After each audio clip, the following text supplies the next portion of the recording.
यहाँ पे मैं जो ये सैमसंग का इन्वर्टर फ्रिज का जो सर्किट होती है तो उसके बारे में बात करते हैं। और ये आज तक हमें नहीं मालूम पड़ता है कि डबल डोर का कौन सा है और सिंगल का कौन सा है। आप लोग को मालूम हो तो कमेंट करिएगा। तो ये इस पे मैं वीडियो बना चुका हूँ, सेम वही वाला है। यहाँ से कैपेसिटर निकाल करके यूज हो चुका है। तो इसका मैं पावर बंद करता हूँ और फिर दिखाता हूँ और इसके बारे में कुछ आपको बताता हूँ। जिनको मालूम है उनके लिए तो ये व्यर्थ की वीडियो है, जिन्हें नहीं पता है उनके लिए काम की वीडियो हो सकती है। तो जैसा कि मालूम है कि अपने को यहाँ पे इस कैपेसिटर के पॉइंट पे, यहाँ पे और ये वाले पॉइंट पे वोल्टेज आ जाना चाहिए, यानी रेक्टिफायर के जो ब्रिज रेक्टिफायर है दोनों तरफ सप्लाई ला देना चाहिए। अगर नहीं आता है तो उस कंडीशन में इससे रिलेटिव फ्यूज भी हो सकता है, ये भी हो सकता है। तो हम उसकी बात आज नहीं करेंगे। आज हम बात करेंगे इसमें आने वाले कुछ एरर होते हैं और कुछ प्रॉब्लम खड़ी होती है।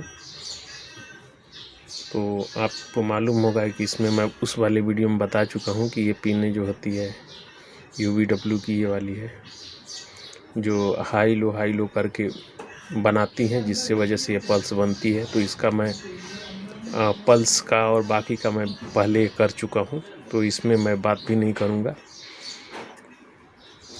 यहाँ पे कुछ एरर आते हैं, जैसे कंप्रेसर चल के बंद हो गया या कंप्रेसर चला ही नहीं, ब्लिंक आने लगा। और कभी कभी ऐसा होता है कि स्टार्ट तो आप करेंगे,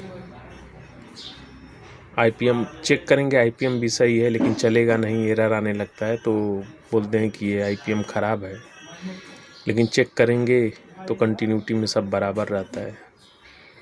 तो इसमें कुछ वोल्टेज हैं जो होने चाहिए, अगर नहीं होंगे तो आपको पता नहीं चलेगा। तो उसको आप चेक करेंगे। फिर इसके बाद ये सब फाइनल होने के बाद अगर जो सही है, इसके बाद भी नहीं होता है तो IPM चेंज करके आप देख सकते हैं। एक तो पहले आप देखेंगे कि ये तीनों में से UVW में से यहाँ पे देखेंगे तो ये यहाँ से यहाँ पे आया है और यहाँ से भी यहाँ आया है और ये इस वाले पॉइंट सही है। तो ये रेजिस्टेंस लगे हैं, इस वाले में से देखेंगे 3 यहाँ भी लगे हैं, 3 यहाँ भी लगे हैं।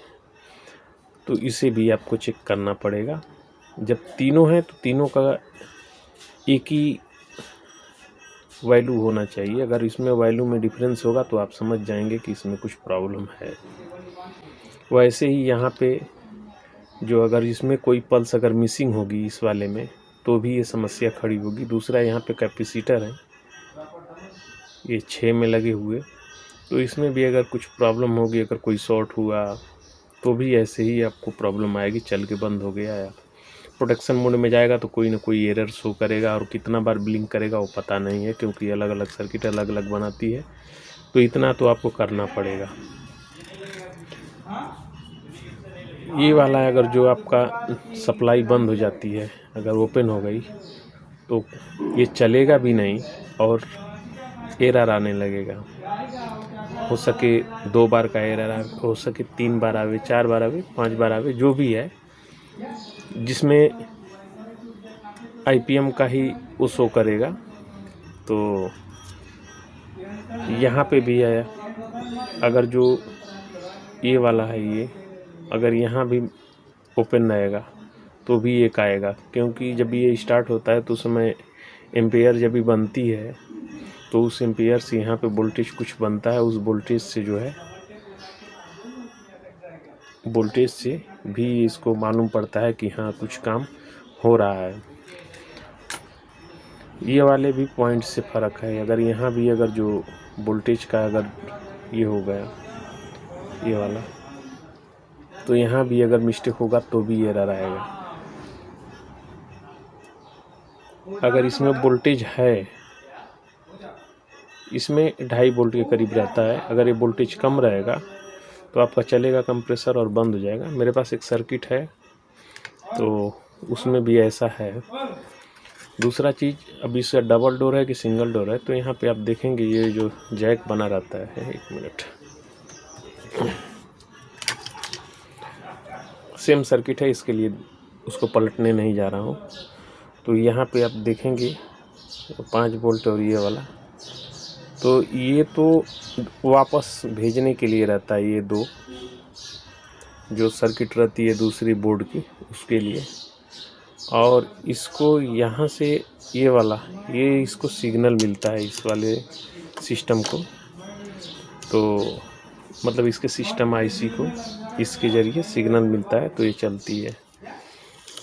तो इसको सिग्नल देने के लिए मैं यहाँ पे 555 का एक जनरेटर बनाया हूँ, फ्रीक्वेंसी जनरेटर आप बोल सकते हो, या PWM द्वारा बनाई गई सिस्टम है। तो ये मैं बना दिया हूँ और इसमें लगा करके इसके ज़रिए भी वो मुझे सर्किट लगाने की ज़रूरत नहीं है। तो 5 वोल्ट की सप्लाई यहीं से दे दिया हूँ माइक्रो कंट्रोलर के लिए, इसके लिए, और इसी से इसमें मैं फीडबैक करा देता हूँ तो ये काम चल जाता है, दूसरा लगाने की ज़रूरत नहीं है। और इसमें एक और आईसी मैं लगाया हूँ, तो ये सॉकेट बड़ी वाली है, इस सॉकेट में मैं अलग अलग कनेक्शन करके रखा हूँ। आप देखोगे तो यहाँ पे इतने सेक्शन में तो उसका काम चल रहा है, अभी एक सेक्शन और बचता है तो इसमें कोई और आईसी बिठाऊंगा, अभी इतना बचा हुआ है। तो इसमें बहुत से सॉकेट बिठा करके मैं अलग अलग आईसी इसी पे प्रोग्राम जो भी चलाना रहेगा उसके हिसाब से मैं कोशिश करूँगा कि इतने में ही हो जाए। तो इसके लिए ये ऐसा रखा हूँ, आप देखेंगे या बार बार ये आपको मिलेगा ऐसे। और इसका डायग्राम भी आपको अगर नहीं मिलता है तो मैं बता दूंगा, वो भी करने के लिए वैसे कोशिश करूंगा कि इसका भी दिखा दूं कि कैसे बनाते हैं। इस वाले पिन पे, ये 2 पिन पे आपको वोल्टेज चेक करना ही पड़ेगा, एक ये और एक ये 2 बहुत महत्वपूर्ण है।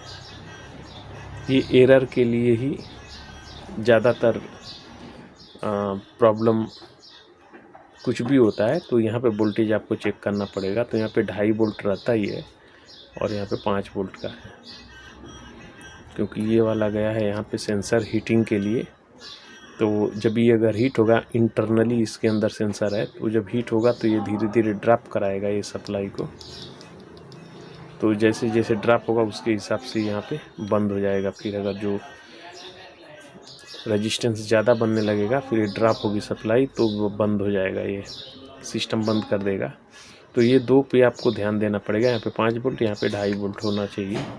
2.5 वोल्ट से भी कम रहेगा तो चलेगा, 1.5 वोल्ट से ऊपर ही होना चाहिए।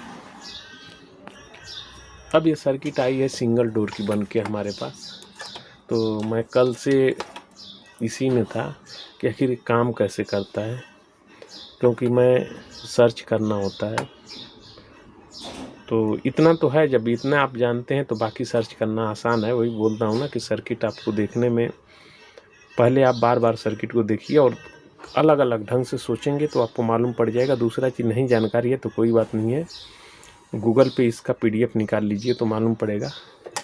तो मैं ऑलरेडी इसका तो PDF इसको ये आईसी में IPM खोल करके सब देख लिया था इसका, तो मेरे पास इसका मालूम है कि कौन सी पिन कैसे है। इसका नहीं मालूम है और इसका मालूम भी नहीं जल्दी पड़ेगा, क्योंकि ये प्रोग्राम की हुई आईसी है। तो चलिए आगे बढ़ते हैं और इसका हम दिखाते हैं कि हम कैसे इसको चालू करते हैं और दूसरे वाले में क्या प्रॉब्लम है। तो मैं इसका पावर ऑन करता हूँ तो आप देखेंगे ये तो वायर ही निकल गया एक का।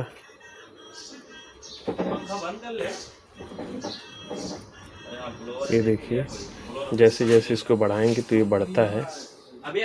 तो मैं अभी इसका वायर ज्वाइंट कर लेता हूँ फिर दिखाता हूँ। तो अभी मैंने ये ज्वाइंट कर दिया है और मैं इसकी फ्रीक्वेंसी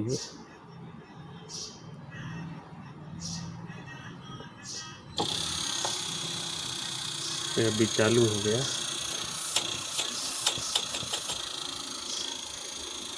तो यहाँ से PWM का इस्तेमाल किया गया है, या फ्रीक्वेंसी बेस कहेंगे तो भी माना जा सकता है। तो ये हर जगह पे काम आने वाला चीज़ है।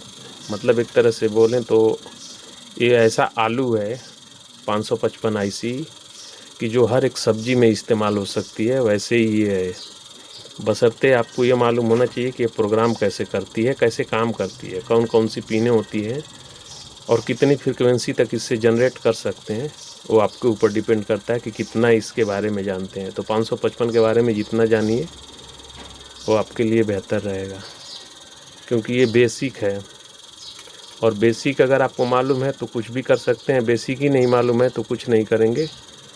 तो चलिए नेक्स्ट में फिर मिलते हैं।